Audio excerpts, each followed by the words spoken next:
pada ngaros kanan.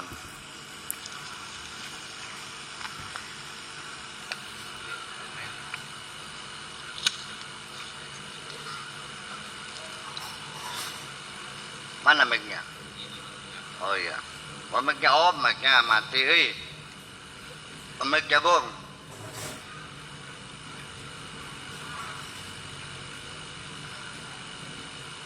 Nggak nyambung, gitu nggak nyambung.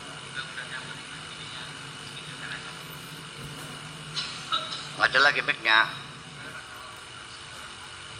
Udah sok ngomongnya yang jerit aja, yang jerit ngomongnya. Agak.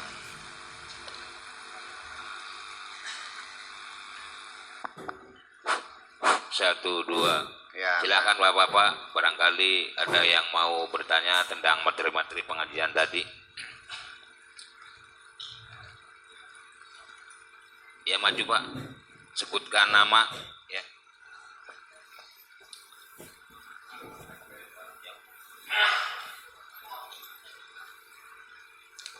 Barangkali mau berdebat tentang sajak tadi boleh. Iya. Nggak usah, ya udah. Assalamualaikum warahmatullahi wabarakatuh. Waalaikumsalam. Nama saya Sugit Priyatno dari Tulungagung. Yang suaranya yang keras dikit.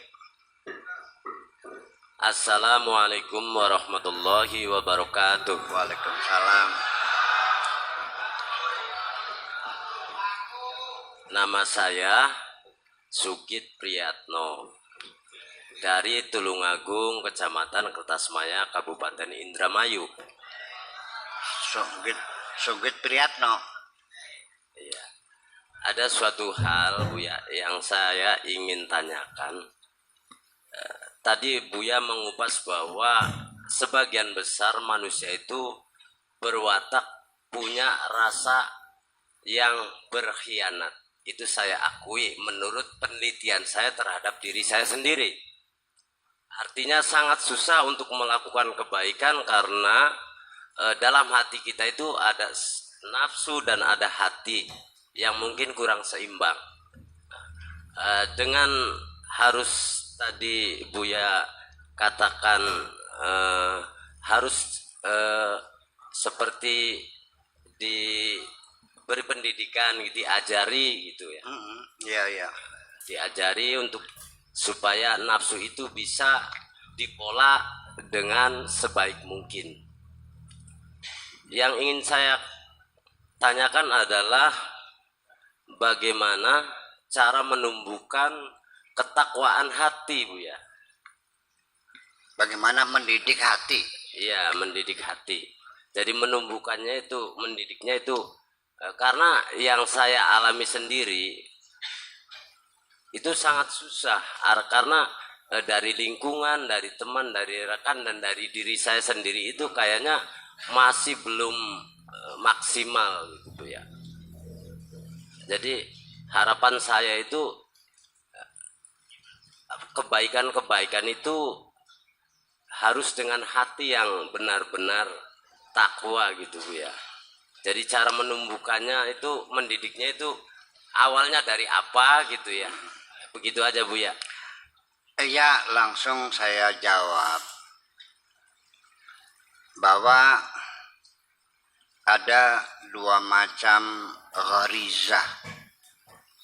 Ada satu namanya gharizah asliyah, dan yang kedua gharizah muktasabah. Ada insting bawaan dari sononya, dan ada insting yang hasil pendidikan, hasil olahan. Makan itu insting dari sononya. Nggak usah ada orang ngajarin bahwa perut kamu sakit itu artinya kamu sedang lapar. Tidak usah ada ngajarin, kita ngerti sendiri.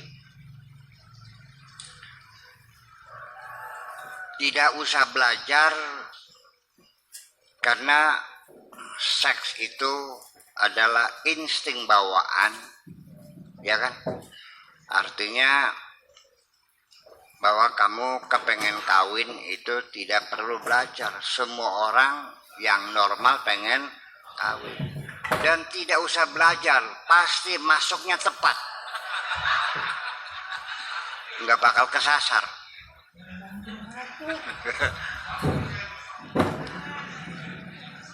Artinya masuk cintanya gitu, ngepaham Pak Ustaz.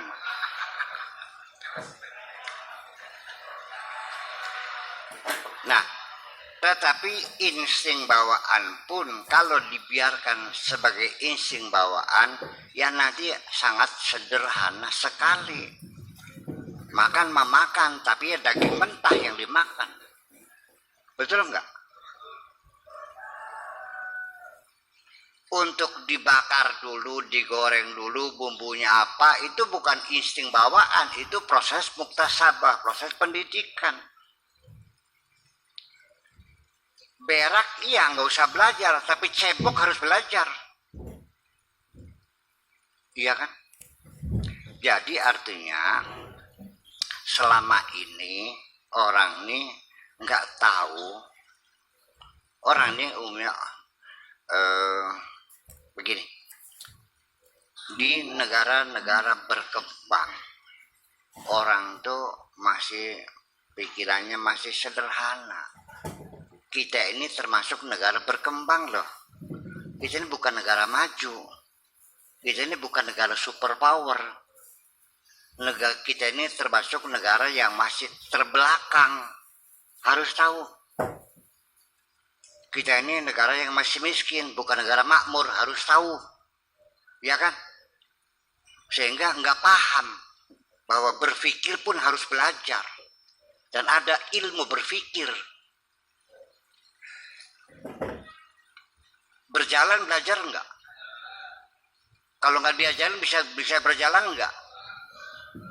Berjalan saja ada yang yang mendidiknya. Berpikir pun ada yang didiknya. Berbicara belajar enggak? Otak dipelajari enggak? Iya. Menari belajar enggak? Tapi kenapa nafsumu tidak pernah diberikan pelajaran? Atau dianggapnya nggak penting?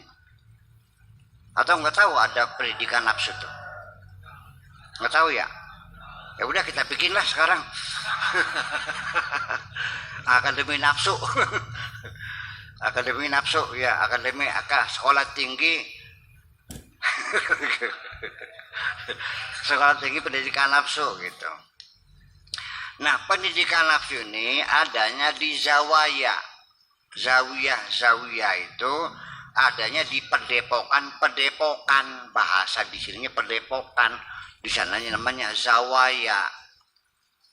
Bahasa Inggrisnya corner, pojok gitu. Artinya pojok itu di tempat-tempat sepi, pendepokan, ada sang guru, ada murid, ya dengan pertapaannya dan sebagainya. Suluk itu adalah pendidikan nafsu. Ya kalau pengen tahu ya silakan belajar aja dulu caranya. Orang berpikir kalau nggak belajar gimana? Ya mikirnya salah semua. Ya mikirnya salah semua karena nggak berpikir. Pengen saya kasih contoh orang yang salah berpikir. Ada orang tidak menghormati tamunya. Ya kan, langsung berarti saudaranya bukan orang yang beriman.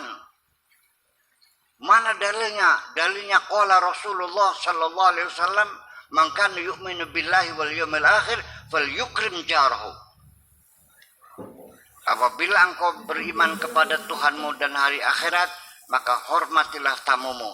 Kamu tidak menghormati tamu, berarti kamu bukan orang yang beriman. Pentengkah? Salah mikir tuh.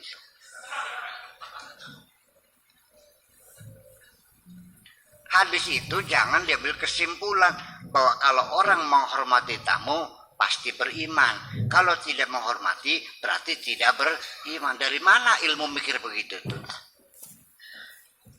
ya kan?